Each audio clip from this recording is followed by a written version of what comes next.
എല്ലാവർക്കും ഓപ്പോളുടെ അടുക്കളയിലേക്ക് സ്വാഗതം. ഒരു ഓണക്കാലം കൂടി വന്നെത്തിയിരിക്കുകയാണ്. ഓണം പായസമില്ലാണ്ട് എന്താ ഓണാലേ? ഇന്ന് നമ്മൾക്ക് പരമ്പരാഗതമായ രീതിയിൽ ഒരു പാലട വെച്ചാലോ? ഇന്ന് കാലം മാറി, അതിനനുസരിച്ച് പല മാറ്റങ്ങളും പായസം ഉണ്ടാക്കുന്നതിലൊക്കെ വന്നിട്ടുണ്ട്. അടകളായാലും ഒക്കെ റെഡിമെയ്ഡ് പായസം മിക്സ് അടക്കം നമുക്കിവിടെ നാട്ടിൽ ലഭിക്കുന്നുണ്ട്. അതൊന്നുമല്ലാണ്ട് ഇന്ന് തനതായ രീതിയിൽ ഇലയിൽ അണിഞ്ഞുള്ള ഒരു പാലടയാണ് ഞാൻ ഇന്നിവിടെ ഉണ്ടാക്കുന്നത്. വരൂ. ആദ്യം അട വേവിക്കാനുള്ള വെള്ളം തിളപ്പിച്ച് വയ്ക്കാം. ഇവിടെ നമ്മൾ ഉണങ്ങലേരി ഒരു 2-3 മണിക്കൂർ നേരം പുതിർത്ത് വെച്ചതിന് ശേഷം നന്നായിട്ടൊന്ന് അരച്ചെടുത്തതാണ് കേട്ടോ. ഏകദേശം ഈ ഒരു കൺസിസ്റ്റൻസി എന്ന് വെച്ചാൽ നമ്മൾ ഉണ്ണിയപ്പം അടയൊക്കെ ഉണ്ടാക്കുന്ന ആ ഒരു രീതിയിലാണ് നമ്മൾക്കിത് അരച്ചെടുക്കേണ്ടത്. ഇനി ഇത് നമ്മൾക്ക് വെള്ളത്തിലിട്ടിട്ട് തിളപ്പിച്ച് എടുക്കണം. അത് നമുക്കൊന്ന് ഇലയിൽ പരത്തിയെടുക്കാം, വാട്ടിയെടുക്കാം. ഇലയിൽ മാവ് ഒഴിച്ചതിന് ശേഷം നന്നായിട്ടൊന്ന് പരത്തിയിട്ട് ഒന്ന് ചുരുട്ടി കെട്ടി വയ്ക്കണം കേട്ടോ. എന്നിട്ടാണ് നമ്മൾ തിളച്ച വെള്ളത്തിലേക്ക് ഇട്ട് കൊടുക്കുക.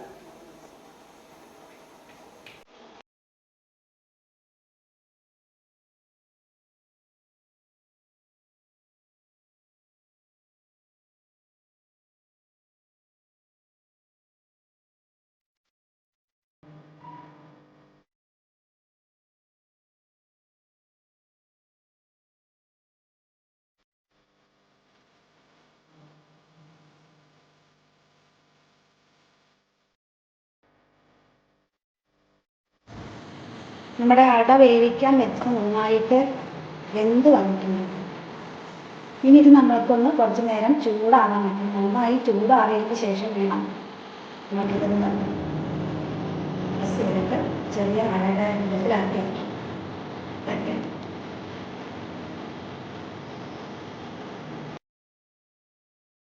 അങ്ങനെ നമ്മുടെ അട ഇവിടെ ഇലയിൽ നിന്നൊക്കെ മാറ്റി എടുത്ത് വെച്ചിട്ടുണ്ട് കേട്ടോ.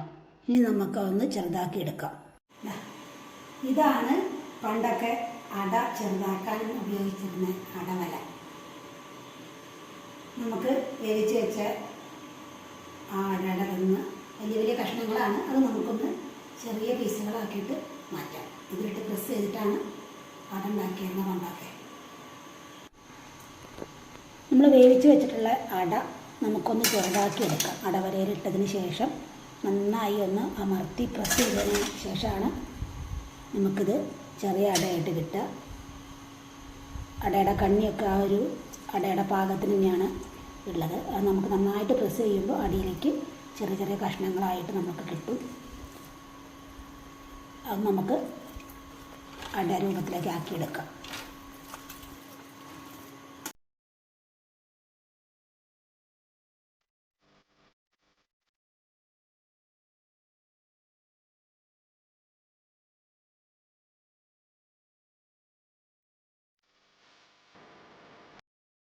പാലടയ്ക്കുള്ള അട ഉണ്ടാക്കി വെക്കൽ കഴിഞ്ഞു. ഇനി നമുക്ക് പാലടുപ്പത്ത് വയ്ക്കാം. പാൽ നന്നായി തിളച്ച് കുറുകി, കുറച്ച് സമയം വേണം പാൽ നന്നായിട്ട് തിളച്ച് കുറുകി വരാൻ. കൈവിടാതെ ഇളക്കി അടിയിലൊന്നും പിടിക്കാതെ നമുക്ക് കുറുക്കിയെടുക്കാം.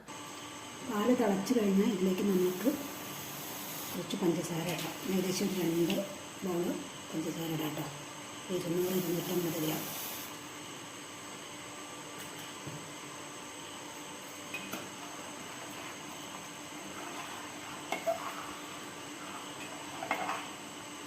ഇവിടെ ഞാനൊരു 3 ലിറ്റർ പാലാണ് കേട്ടോ എടുത്തിട്ടുള്ളത്. അങ്ങനെ നമ്മുടെ പാലിവിടെ കുറുകി നല്ലോണം ബ്രൗൺ നിറമായിട്ട് വന്നിട്ടുണ്ട്. ഇനി ഇതിലേക്ക് നമ്മൾക്ക് ഉണ്ടാക്കി വെച്ചിട്ടുള്ള അട ചേർത്ത് കൊടുക്കാം. അട ചേർത്ത് കൊടുത്തതിന് ശേഷം നന്നായിട്ടൊന്ന് പാലിൽ കിടന്ന് അട ഒന്ന് മയമായി വരാനുണ്ട്.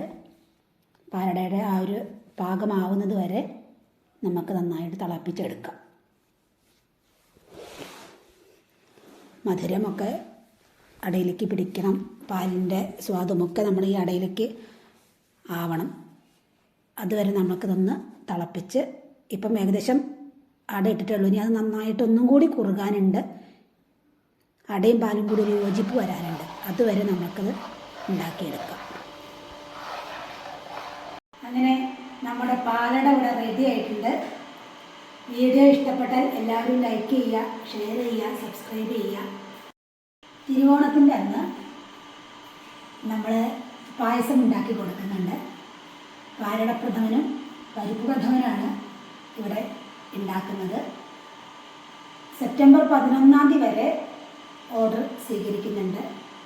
ഓർഡർ സ്വീകരിക്കുന്ന നമ്പർ 99 61 15 66 94, 95 26 15 66 94. എല്ലാവരുടെയും സഹകരണം വളരെയധികം അത്യാവശ്യമാണ്. ഇനി ഒരു പുതിയ വീഡിയോയുമായിട്ട് ഓണവിഭവമായിട്ട് തന്നെ വീണ്ടും കാണാം.